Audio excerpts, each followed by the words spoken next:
Bonjour à tous, je suis Mathieu Vénis du site internet penser-et-agir.fr, le site dédié au développement personnel par l'action.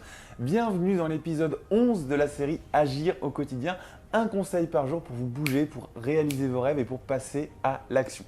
Alors dans cet épisode, on va voir comment est-ce qu'on crée un déclic. Je vais partager avec vous trois questions pour que vous puissiez créer un déclic aujourd'hui. Alors juste avant de partager ces trois questions avec vous, si ce n'est pas encore fait, je vous invite à vous abonner à ma chaîne YouTube pour recevoir une notification dès que je publie une vidéo. Il faut savoir qu'en ce moment, je publie une vidéo par jour pour ce défi agir au quotidien qu'on est en train de relever ensemble. Pour moi, publier une vidéo par jour et pour vous, agir au quotidien et faire les exercices que je vous dis au quotidien. Alors, ces trois questions pour créer un déclic. Déjà, pourquoi est-ce qu'on voudrait créer un déclic? Eh bien, souvent, dans la vie, on se dit, tiens, il y a un truc, voilà, ça va, mais sans plus. On se dit, je pourrais peut-être être plus heureux, en tout cas je ne sais pas si ça va bien dans ma vie. Et quand on se pose cette question-là, déjà c'est qu'il y a un souci parce que si vous allez bien dans votre vie, vous le savez, et vous n'êtes pas en train de vous poser ces questions-là bizarres. Alors ce qui est intéressant et ce que j'ai envie de faire avec vous dans cette vidéo, c'est si jamais vous avez un doute comme ça, c'est de provoquer ce déclic, c'est-à-dire de se dire ok, je vais me poser trois questions, je vais prendre un papier, un crayon, je vais me poser trois questions, je vais répondre à ces questions-là et en fonction de ce que je vais répondre, je vais observer mes ressentis, je vais étudier ce qui se passe à l'intérieur de moi. On a souvent tendance à raisonner de façon logique. En tout cas, à l'école, on nous a appris à raisonner de façon logique. On a fait des maths, on a fait de la physique. On sait que si on a un ensemble de conditions à l'entrée, alors on aura une solution en sortie. Vous reconnaissez un petit peu l'ancien ingénieur qui est en moi et qui s'exprime. Mais le truc est que même si vous n'avez pas fait d'études scientifiques ou autres, vous avez une façon de raisonner qui est plus logique. Et là, ce qu'on va faire, c'est qu'on va utiliser plutôt une façon de raisonner qui est émotionnelle, donc qui est ici, et on va faire attention aux ressentis que vous éprouvez en répondant aux trois questions que je vais vous donner. Alors, ces trois questions, je vous invite, deux choses, soit vous prenez un papier, un crayon tout de suite, vous notez les questions, vous y répondez dans la foulée, soit vous commentez cette vidéo. Alors si vous êtes sur Facebook, vous avez des commentaires en dessous, si vous êtes sur YouTube, pareil, si vous êtes sur mon blog, vous avez aussi un système de commentaires. Donc quel que soit l'endroit où vous regardez cette vidéo, vous avez un système de commentaires. Donc vous pouvez recopier les questions pendant la vidéo, faire pause sur la vidéo, répondre aux questions et puis remettre la question. Voilà. Comme ça, vous répondez, puis pouf, vous postez le commentaire là où vous êtes. Et ça va vous permettre de vous engager à répondre aux questions. Ça, c'est un exercice qui peut être intéressant, je vous encourage à faire aussi. Sachez aussi que je lis tous vos commentaires, hein, même si je fais beaucoup de vidéos, je lis quand même tous les commentaires. J'ai des notifications à chaque fois que vous mettez des commentaires. Donc, j'utilise vos commentaires. Si vous avez des idées de vidéos pour cette série, n'hésitez pas à les mettre en commentaire. Alors, la première de ces trois questions, c'est qu'est-ce que je risque de regretter dans 10 ans? Posez-vous cette question, qu'est-ce que je risque de regretter dans 10 ans? Et puis répondez-y. Voilà, vous écrivez 10 lignes, il n'y a pas besoin d'écrire beaucoup. Juste ce qui vous vient, en écoutant vos ressentis, en oubliant la logique. Essayez d'oublier les analyses rationnelles en vous disant oui, mais voilà, quand on utilise les analyses rationnelles et logiques, généralement on a tout de suite des barrières qui arrivent en se disant oui, mais je ne pourrais pas faire ça parce que blablabla, blablabla, parce qu'aujourd'hui je vis en France alors qu'il faudrait que je vive là-bas, parce qu'aujourd'hui je n'ai pas d'argent alors qu'il me faudrait plus d'argent. Essayez d'oublier ça.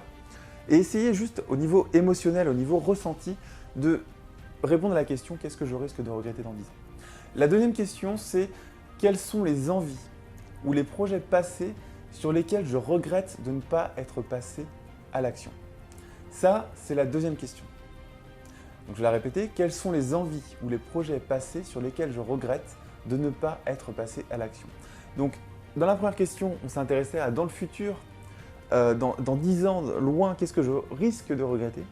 Et là, on s'intéresse maintenant au présent, dans mon passé, donc on réfléchit au présent, on se dit voilà, aujourd'hui, qu'est-ce que je regrette? Quels sont les projets passés sur lesquels je regrette de ne pas être passé à l'action? Donc de même pas avoir essayé. Et la troisième question, c'est suis-je satisfait à 100% de ma situation actuelle? Toujours pareil, on n'est pas en train de chercher des solutions ou autres, on est en train d'exprimer un ressenti. C'est très important de vraiment baser vos réponses sur le ressenti que vous avez à l'énonciation de ces questions. Donc la troisième question, suis-je satisfait à 100% de ma situation actuelle? Donc vous répondez à ces trois questions et une fois que c'est fait, vous allez vous poser une quatrième question, il y a une question bonus, mais ça n'a pas de rapport. On va dire, il y a les trois premières questions qui sont là pour faire un état des lieux, on va dire. Et la quatrième question, elle est là pour créer un déclic maintenant, tout de suite, aujourd'hui. Et cette question, c'est Si je devais améliorer 1% de ma situation actuelle, un tout petit pourcent de ma situation actuelle, par quelle première action je commencerais? Et le truc, c'est de trouver une première action très simple. Ça peut vraiment être très très simple. Si par exemple, on va prendre un cas extrême, vous vous dites j'ai pas d'amis, je suis seul dans ma vie, j'en ai marre d'être vraiment seul et voilà, il y a ce truc émotif qui ressort en vous disant, ou même j'ai des amis, mais c'est pas vraiment des amis qui me plaisent et j'aimerais en avoir d'autres. Bon, si c'est ça qui est ressorti, c'est juste un exemple, adapté à vos réponses bien sûr.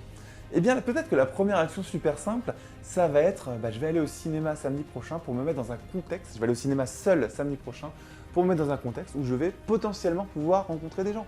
Ça ne veut pas dire qu'on va y arriver, ça ne veut pas dire qu'on va réussir, ça veut dire que peut-être que cette action va créer un déclic chez vous en vous disant, peut-être que déjà si je me mets dans une situation où potentiellement je peux rencontrer de nouvelles personnes, ça va être intéressant. Donc le but c'est de trouver cette première action après avoir répondu aux questions et de planifier l'action et de passer à l'action tout simplement. Trouver une action super simple sur laquelle vous n'avez pas du tout peur d'échouer tout simplement.